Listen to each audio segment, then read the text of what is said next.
Мусора видна. Так и бытуют жильцы 18-этажек на Сыркорте.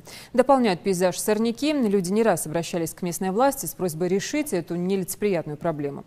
Что в итоге, узнаем у Фериды Миржоевой. Такой пейзаж открывается с балкона 18-этажек, расположенных при въезде в столицу. Переполненные баки, мусор, обросший травой и неприятный запах. Вот уже год жильцы двух многоквартирных домов не могут решить наболевший вопрос. Отходы здесь выбрасывают в специально отведенных местах. Вот только наполненные баки месяцами не вывозятся. Результат такого беспечного отношения сотрудников по ЖКХ и местной администрации налицо. Да, вообще согласен с сбор организовать, даква хажалар, то опять же, даже нахаш миш бакабот. Сборыш кизги, цумай, ваш лаут, дака.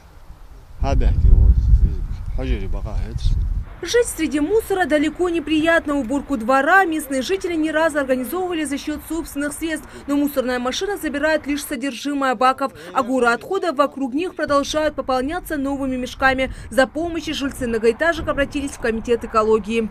Если мы видим, мы смотрим на отходы, да, которые лежат за пределами асфальтированной площадки, это отходы, которые непосредственно на почве лежат. В отсутствии твердого водонепроницаемого покрытия. Здесь прямое нарушение требований экологических.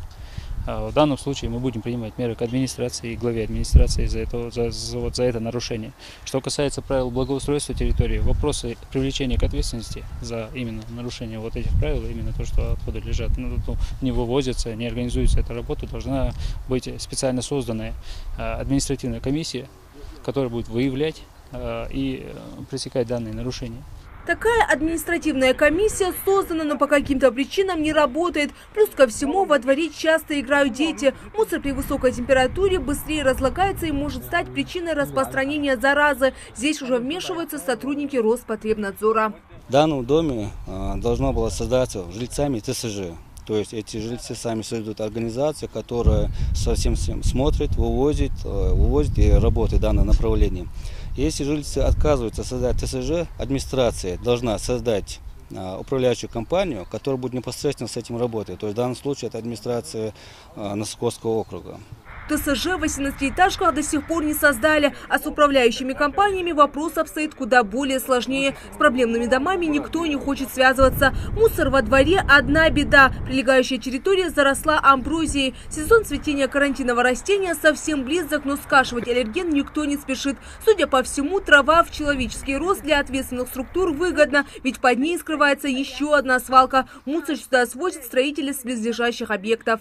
Мы видим только верхнюю часть отходов, как вершина айсберга.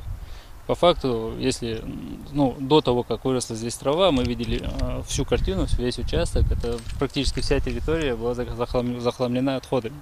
По данному участку мы работаем уже довольно-таки давно, несколько раз уже привлекали к ответственности административной, именно главу администрации. Последний раз привлекли к ответственности в прошлом месяце.